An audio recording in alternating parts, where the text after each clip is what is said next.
기자님께서 이 방을 나가는 순간 그 사람은 죽습니다.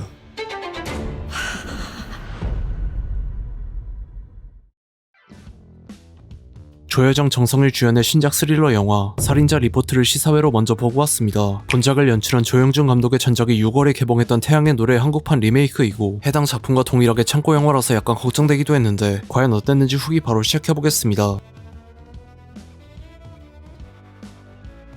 대기업 1신그룹의 비리를 취재하다가 누군가의 음모로 비리 사건의 공범으로 몰린 MBS의 기자 주인공 백선주는 증거 불충분으로 경찰이 해결하지 못한 연쇄살인의 범인이라고 주장하는 사람의 전화를 받고 제보자는 3일 뒤 자정에 사람을 한 명 더 죽일 예정이지만 선주가 독점 인터뷰에 응하고 모든 비밀을 지켜준다면 피해자를 살릴 기회를 주겠다고 선언합니다. 인터뷰에 응하지 않으면 사람이 죽는다는 것과 더불어 비리 사건 이후 추락한 기자로서의 명예를 회복하려면 연쇄살인범과의 독점 인터뷰 같은 특종이 필요했기 때문에 선주는 인터뷰를 수락합니다. 일기예보에서 엄청난 폭우가 예보된 날에 선주는 제보자가 예약해둔 호텔 스위트룸에 도착해 선주의 애인이자 현직 경찰인 한상우에게 객실 키를 복사해서 건네주고 바로 아래층 객실에서 상황을 지켜볼 수 있도록 방에 감시 카메라와 도청기를 설치합니다. 선주의 명예회복과 상우의 승진이 보장된 인터뷰일지 정신 이상자의 허위 제보일지 긴장하고 있을 때 인터뷰를 요청한 연쇄살인범 이영훈이 객실에 도착합니다. 선주는 현장에 증거가 전혀 없어서 경찰이 해결하지 못한 11건의 사건을 영훈이 저질렀다는 사실을 확인하기 위해 영훈이 녹화해뒀던 영상들을 본 다음 사건의 진범임을 확신하자 자신을 정신과 전문의라고 밝힌 영훈은 왜 11명의 사람을 죽였는지 그리고 많고 많은 기자들 중에서 왜 선주에게 인터뷰를 요청했는지 밝히기 시작합니다. 제목과 주연 배우 라인업에 끌려 시사회를 신청하긴 했지만 무슨 내용인지 정확히 모르는 상태였고 일본판 원작에 비해 많이 아쉬웠던 태양의 노래 한국판 리메이크를 연출한 조영준 감독의 영화라는 점에서 똑같이 개봉이 밀렸던 별 볼 일 없는 창고 영화일까봐 약간 기대감이 떨어지기도 했는데 러닝타임 1시간 47분 동안 두 주연 배우의 엄청난 연기와 영화의 몰입감에 매료되었고 오랜만에 제대로 된 스릴러 영화가 나왔다고 느꼈습니다. 정신과 의사 출신인 연쇄살인범에게 정보를 캐내기 위해 여자 주인공이 찾아간다는 점이 영화 양들의 침묵의 하니발 렉터와 클라리스 스털링을 연상시켰는데 특히 이영훈을 연기한 배우 정성일은 더 글로리에서 연기했던 하도영의 상대적으로 인간적이지만 권위적이고 냉정한 이미지가 대중적으로 널리 알려졌지만 본작에선 머릿속이 뒤틀린 연쇄살인범이자 모든 행동이 선주보다 한 수 앞서 나가며 사람의 심리를 꿰뚫어보는 정신과 의사를 완벽히 소화했기 때문에 배우 본인의 이름보단 더 글로리의 캐릭터인 하도영으로 알려졌던 예전과는 다르게 이번 작품 속 모습이 오랫동안 기억될 것 같습니다. 최근 한국 영화들에서 대사들이 효과음이나 음악에 묻히거나 대사 자체의 음성이 제대로 다듬어지지 않아서 자막이 없으면 알아듣기 힘들다는 얘기가 많았는데 본작에서 조여정 정성일 두 배우의 대사는 전문용어로 사용해도 알아듣기 힘든 느낌은 들지 않았고 대사와 음향 효과를 비롯한 전체적인 사운드가 정말 잘 다듬어져 있어서 대사가 안 들리는 불상사는 전혀 없었습니다. 영화의 시작부터 끝까지 음악이 거의 나오지 않고 침묵과 사소한 효과음을 매우 잘 활용해서 몰입감이 정말 좋았고 사건을 너무 크게 벌리는 것이 아닌가 싶어서 몰입감이 떨어지려고 할 때쯤 바로 다음 장면에서 이런 전개에 대한 당위성을 부여하기 때문에 약간 자기적이라고 느껴질 때도 있었지만 말이 되지 않을 정도로 내용이 앞뒤가 안 맞는다거나 몰입을 방해하는 수준까진 아니었습니다. 시사회 전에 스포일러를 하지 않겠다는 동의서를 작성했고 개봉 전까지 엠바고가 걸려있었기 때문에 영화에 무슨 내용이 나오길래 이렇게까지 하나 싶었는데 후반부에 나오는 반전이 상당히 충격적이어서 이번 영상에선 예고편과 시놉시스에 나온 내용들을 집중적으로 다루고 초반부 이후 내용에 대한 언급을 최대한 자제했으며 다른 온라인 리뷰를 최대한 접하지 않은 상태에서 영화를 보시길 권장드립니다. 자극적인 요소와 살인을 비롯한 중범죄들을 직간접적으로 묘사한 일부 장면 때문에 청소년 관람불가 등급을 받긴 했지만 고어 영화로 분류될 정도로 잔인한 장면은 나오지 않았고 약간 충격적일 수 있는 장면이 나오기 때문에 보기 전에 참고하면 좋을 것 같습니다. 살인자 리포트는 큰 기대를 하지 않았기 때문일 수도 있지만 러닝타임을 체감하지 못할 정도로 몰입감도 좋고 재밌었으며 오랜만에 제대로 된 스릴러 영화를 봤다는 느낌을 받았습니다. 특히 조여정 정성일 두 배우의 연기가 정말 훌륭해서 스크린 속에 빨려 들어가 인터뷰가 벌어지는 스위트룸에 같이 앉아있는 것 같았으며 두 배우의 연기만으로도 영화를 볼 이유가 충분하다고 생각합니다. 스포일러 없인 중후반부에 대한 느낌을 표현할 수가 없어서 더 자세하게 후기를 전하지 못한 것이 아쉬웠는데 다른 분들이 중후반부의 반전을 최대한 모르는 상태로 영화를 보는 것이 맞다고 생각해서 내린 결정이었고 앞서 얘기했듯이 본작을 볼 예정이라면 최대한 다른 리뷰들을 접하지 않은 상태에서 관람하시는 것을 권장드립니다. 여러분들은 살인자 리포트를 어떻게 보셨는지 댓글 남겨주시면 감사하겠습니다. 이상 시청해주셔서 감사합니다.